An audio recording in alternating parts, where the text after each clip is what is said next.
আমাদের বিমান উপদেষ্টা যিনি আছেন বা বাণিজ্য উপদেষ্টা শেখ বশিরউদ্দিন আহমেদ বলছিলেন যে এই সরকারের আমলে প্রায় নাকি ২১ লক্ষ কোটি টাকা ঋণ নেওয়া হয়েছে, যেটা আওয়ামী লীগ সরকারের সময় ছিল ২ লক্ষ কোটি টাকা।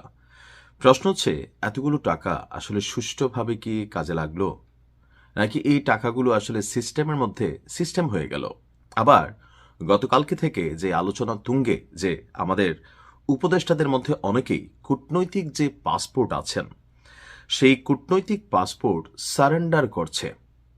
এখন জনমানুষের মধ্যে প্রশ্ন যে সরকার পরিবর্তনের পর যে সময়টা হাতে থাকবে ওই সময়ের মধ্যে আমাদের এই উপদেষ্টারা কি দেশ ছেড়ে পালিয়ে যাবেন?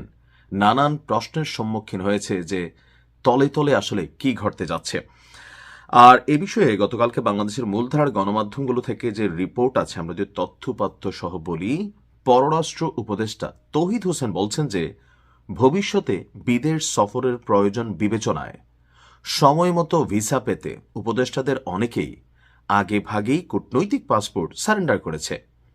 তিনি কিংবা তার স্ত্রী কেউই এখনো কূটনৈতিক পাসপোর্ট সারেন্ডার করেননি, অর্থাৎ পররাষ্ট্র উপদেষ্টা তিনি তার পাসপোর্ট সারেন্ডার করেননি, কিন্তু বাকিরা অনেকেই তাদের কূটনৈতিক পাসপোর্ট সারেন্ডার করেছে যেন যে কোনো সময় বাংলাদেশ থেকে সুন্দর করে তারা দেশ ছেড়ে চলে যেতে পারে। রাজধানীর একটি হোটেলে ম্যানেজমেন্ট অ্যান্ড রিসোর্সেস ডেভেলপমেন্ট নামক এক প্রোগ্রামে সেখানে আমরা দেখেছি যে বেশ কিছু প্রোগ্রামের কি বলা যায় আয়োজন ছিল।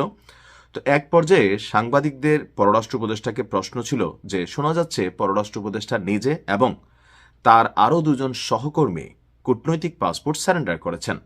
একই সময়ে আরও কয়েকজন উপদেষ্টা বিদেশ সফরে যাচ্ছেন। এখন এই যে বিদেশ সফর বা এই যে দেশ ছেড়ে যাওয়ার চিন্তা নির্বাচনী ট্রানজ্যাকশন পিরিয়ডে, সেটা আসলে কতটুকু যৌক্তিক? তো পররাষ্ট্র উপদেষ্টা বলছেন যে এখানেই মিস ইনফরমেশন চলে আসে। আমি বা আমার স্ত্রী কেউই আমরা কূটনৈতিক পাসপোর্ট সারেন্ডার করিনি। আমার পাসপোর্ট তিনি বলছেন যে এখনো আমার কাছে আছে এবং যথারীতি বহাল আছে। দায়িত্বকালীন সময়ে একজন পররাষ্ট্র উপদেষ্টার কূটনৈতিক পাসপোর্ট সারেন্ডার করা খুবই অস্বাভাবিক ঘটনা হতো, আমি সেটা করিনি। তবে উপদেষ্টাদের মধ্যে অনেকে, এখন এই অনেক বলতে কয়জন, 2 জন 4 জন 5 জন, কারা কারা সেই উপদেষ্টা যারা কূটনৈতিক পাসপোর্ট সারেন্ডার করেছেন? এটা ঠিক। কেন? কারণ ভবিষ্যতে তাদের বিদেশ যাওয়ার প্রয়োজন হতে পারে। তো হইলে সরকার পরিবর্তন হবে, তারা তাদের পাসপোর্ট অ্যাজ এ সিস্টেমিক্যালি তারা সেটা সারেন্ডার করবে, কিন্তু এখন কেন? প্রশ্নটা এই জায়গাতেই। তো সেই কারণে সময় মতো ভিসা পাওয়ার সুবিধার জন্যই আগে ভাগেই তারা পাসপোর্ট সারেন্ডার করেছেন। তো সাংবাদিকদের প্রশ্ন ছিল, তাহলে কি ভিসা নেওয়া সহজ করার উদ্দেশ্যেই তারা পাসপোর্ট সারেন্ডার করেছেন?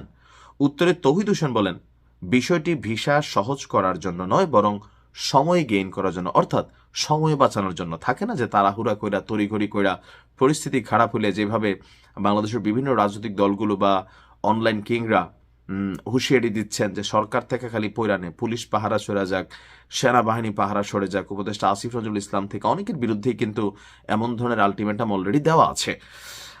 তিনি বলেন, পাসপোর্ট বাতিল হলেও যুক্তরাষ্ট্রের B1 B2 ভিসা বাতিল হয়নি, কিন্তু বিদেশ যেতে হলে যেহেতু নতুন পাসপোর্ট ভিসা ট্রান্সফার করতে সময় লাগে, সেই কারণে উপদেষ্টাদের অনেকেই আগেভাগে পাসপোর্ট সারেন্ডার করেছেন। এখন ভেতরের গল্প আল্লাহ ভালো জানে, যেহেতু এখানে হিউজ টাকা পয়সার লেনদেন আছে, এমনকি অনেকের নামেই এখানে দুর্নীতির বা বিভিন্ন ধরনের ট্রানজ্যাকশনের অভিযোগ আছে। তো সরকার পরিবর্তন হলে আমরা হয়তো বুঝতে পারবো যে টাকাগুলো লোন করা হয়েছে, ঋণ করা হয়েছে, এই টাকাগুলো আসলে কি রাষ্ট্রের কাজে ব্যবহৃত হয়েছে, নাকি কোনো সিস্টেম হয়ে দেশ থেকে চলে গেছে। আর যারা এগুলারকে সিস্টেম করেছেন তারা নিজেরাও সিস্টেমের মধ্যে দিয়ে চলে যাবার চেষ্টা করছেন। এখনো সবকিছু ধোঁয়াশা, তবে আশা করি ধোঁয়াশা কেটে পরিষ্কার হয়ে যাবে। ভালো থাকুন।